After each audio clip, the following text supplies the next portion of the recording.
Hello everyone. RAS की preparation में तैयारी के दौरान कुछ डाउट्स आते हैं। उनमें से 5 सबसे बड़े डाउट्स हैं, वो आज हम डिस्कस करने वाले हैं। सबसे बड़ा डाउट आता है पहले कि बहुत बड़ा सिलेबस है और इसमें सही कंटेंट कहाँ से लिया जाए, क्या क्या पढ़ा जाए, क्या छोड़ा जाए, ये एक डाउट रहता है। तो इस डाउट को क्लियर करने के लिए मैं आपके लिए मेरे पास सजेशन है कि इसमें 2 तरीके हो सकते हैं। एक है कि आप एनसीईआरटी, आरबीएससी, जो हिंदी ग्रंथ अकादमी की बुक्स हैं, उन सबको कलेक्ट करो, उनसे आप सिलेबस को सामने रखते हुए पॉइंट बाय पॉइंट क्लियर करते जाओ। ये एक स्ट्रैटेजी हो सकती है। सेकंड हो सकती है कि किसी भी संस्थान, कोई भी कोचिंग संस्थान है, उसके नोट्स आपके पास हों और सिलेबस वाइज आप कवर करते रहो। परंतु इसमें अगर जो आरपीएससी का बदलता हुआ ट्रेंड है उसको ध्यान में रखते हुए एक सजेशन ये रहेगा कि आप जो भी आप कंटेंट पढ़ रहे हैं, किसी भी संस्थान का पढ़ रहे हैं, उसको कंप्लीट याद करने के बाद आप जो ओरिजिनल रिसोर्सेज हैं, हिंदी ग्रंथ की बुक है या आरबीएससी की बुक्स हैं या एनसीईआरटी हैं, उनको एक बार आप देख लें, ताकि कोई पॉइंट अगर छूट गया है, कोई इजी पॉइंट, ऐसा लाइंस होती हैं जिनमें से क्वेश्चन बन जाता है जो कई बार संस्थान जो है नोट्स में नहीं डालते, तो वो चीज़ वहाँ से कवर हो सकती है। सेकेंड डाउट आता है कि कलेक्ट तो कर लिया मैंने, मटेरियल सारा कर लिया, पर क्या वो सफिशिएंट है क्या? ऐसा तो नहीं है कि उसमें से क्वेश्चन ही नहीं आएंगे। तो ये कई बार डाउट मन में आ जाता है। उसको सॉल्व करने का एक तरीका है कि आप कोई टॉपिक आपने तैयार कर लिया है, फिर उसके बाद आप पीवाईक्यूज चेक करो कि क्या वो टॉपिक सफिशिएंट है पीवाईक्यूज को हैंडल करने के लिए, और कोई टेस्ट सीरीज है तो वो लगा लो। तो उसमें अगर आप क्वेश्चंस को सॉल्व कर पा रहे हैं तो इसका मतलब आपका कंटेंट एकदम सही है।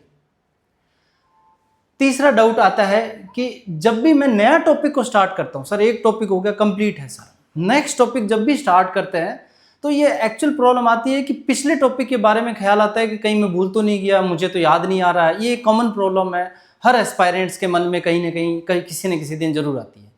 तो उसको भी, इस डाउट को भी क्लियर करने के लिए क्या हम कर सकते हैं कि एक तो रिवीजन करना है। सबसे पहले तो कोई भी चीज़ लंबे टाइम तक स्टे नहीं आती है, तो उसका एक शेड्यूल्ड रिवीजन पैटर्न होना चाहिए, वीकली, 21 दिन में, 1 महीने में, जो आपको सूट करता है और सब्जेक्ट पे भी डिपेंड करता है। ठीक है, उसके हिसाब से एक तो रिवीजन करना है। दूसरा, फिर से आपको क्या करना है, टेस्ट लगाने हैं, पीवाईक्यू करने हैं। ओके, ये दोनों जो क्वेश्चन थे, क्वेश्चन नंबर 2 और क्वेश्चन नंबर 3, इन दोनों का सॉल्यूशन अगर बहुत ही कम प्राइस में करना हो तो आरएस ओनली के जो ऐप है, इस पर आपको आरएस प्रीलिम्स का टेस्ट और आरएस मेंस का भी टेस्ट अवेलेबल हो जाएगा। ठीक है, दोनों। अगला क्वेश्चन आता है कि मैं कंपटीशन में कहाँ स्टैंड करता हूँ। कई बार एक एस्पायरेंट दूसरे एस्पायरेंट से बात करते हैं, तो उस बातचीत के दौरान लगता है कि उसने तो सारा कोर्स कर लिया है, उसके मॉक टेस्ट देते हैं तो 100 मार्क्स के प्लस में आ रहे हैं, मेरे तो इतने आ नहीं रहे हैं। कई बार डाउट्स आ जाते हैं। तो पहली बात तो ये कंपटीशन जो है वो 6 दिसंबर को होने वाला है, तो उससे पहले तक कई लोग जो पहले से तैयारी कर रहे हैं, हो सकता है वो आगे हो, आप अभी तैयारी कर रहे हो, पर उस दिन तक आपको उस लेवल तक पहुंच जाना है। दूसरा, ये कंपटीशन प्रीलिम्स है, इसके मार्क्स मेंस में नहीं जुड़ते हैं, तो आपको कट ऑफ क्लियर करनी है, चाहे वो 1 नंबर से ही क्यों नहीं हो रही हो, चाहे पॉइंट्स में क्यों नहीं हो रही हो। दूसरी चीज़ होगी ये। तीसरा, आपको अपने कंटेंट की पोजीशन को चेक करने के लिए आपको टेस्ट देने होते हैं।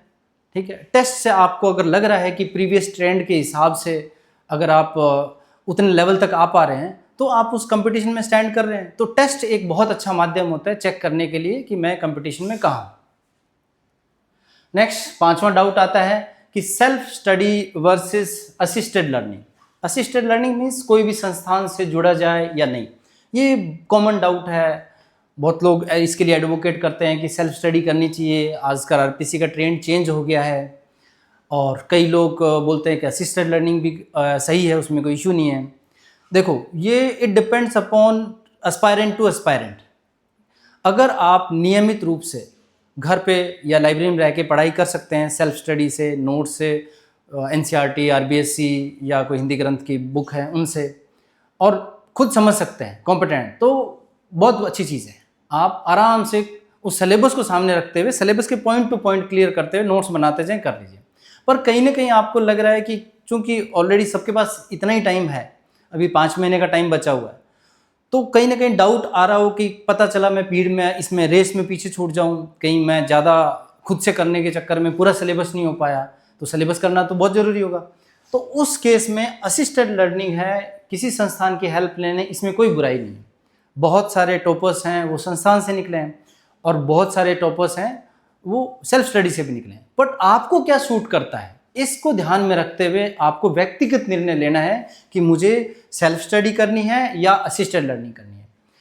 अगर इस तरीके के कोई और डाउट भी आपके मन में आ रहे हैं, तो आप जो डिस्क्रिप्शन में एक फॉर्म दिया होगा, गूगल फॉर्म, उसको भर करके आप इस संस्थान से जुड़ सकते हैं, और वो क्वेश्चंस मेरे तक फॉरवर्ड हो जाएंगे, और नेक्स्ट जो भी वीडियो होगा उसमें मैं उस डाउट्स को आपके क्लियर करने की कोशिश करूँगा। अगर पर्सनली भी बात करनी है तो आप वो फॉर्म भर के बात कर सकते हैं। Thank you.